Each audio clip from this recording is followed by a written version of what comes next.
You've had a long and successful career in law. What made you decide to go to law school? What made me decide to go to law school?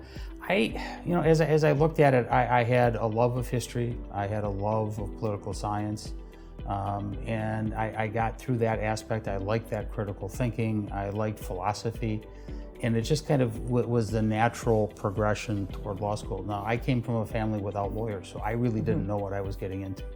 I joined a firm that I could not have imagined that a firm like that existed.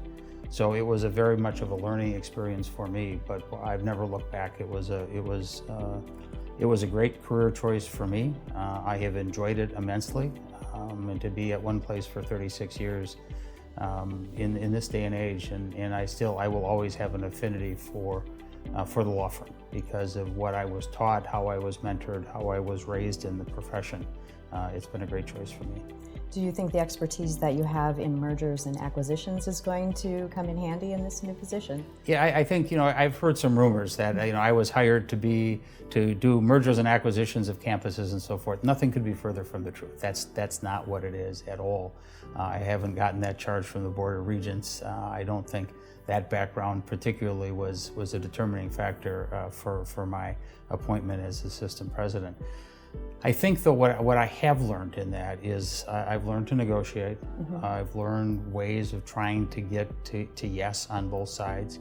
I've learned creativity. I've learned innovation. I've learned perseverance through that, because all of those skill sets you need in order to be a successful merger and acquisition practitioner.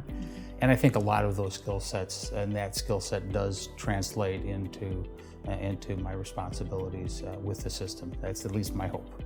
So you talked about negotiations, and along those same lines, is the success that you've had building strong relationships in the business community going to come into play?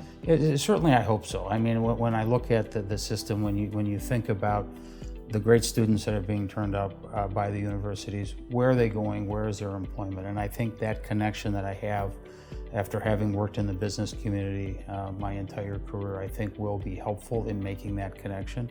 I think we need to reach out to the business community and say, how can we be helpful?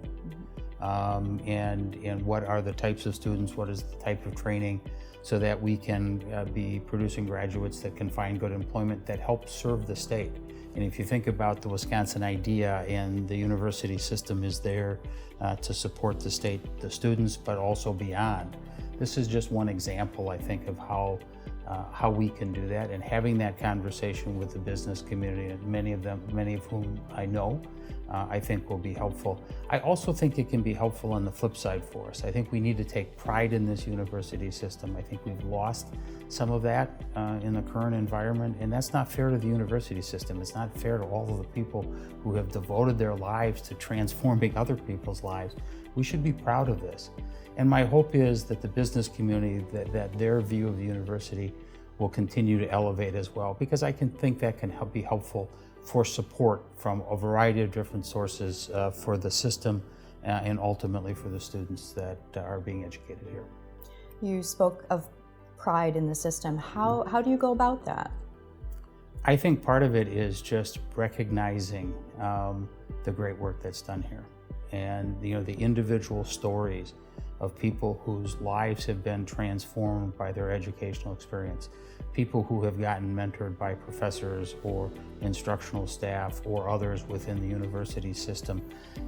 How has that helped? When you look at the reputation that the system has across the country, again, I go back to that point, what would Wisconsin be without this system? And then you look at what this system has achieved. It has certainly done extraordinary things. The research that gets done, the new developments that occur, the great people that come to the state because of the universities that are here.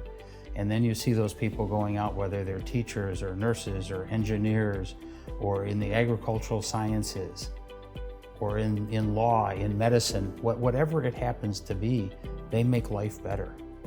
And if we can't have pride in that, I'm not sure what we can have pride in, and we should have pride in this system. We really should. It is an extraordinary organization.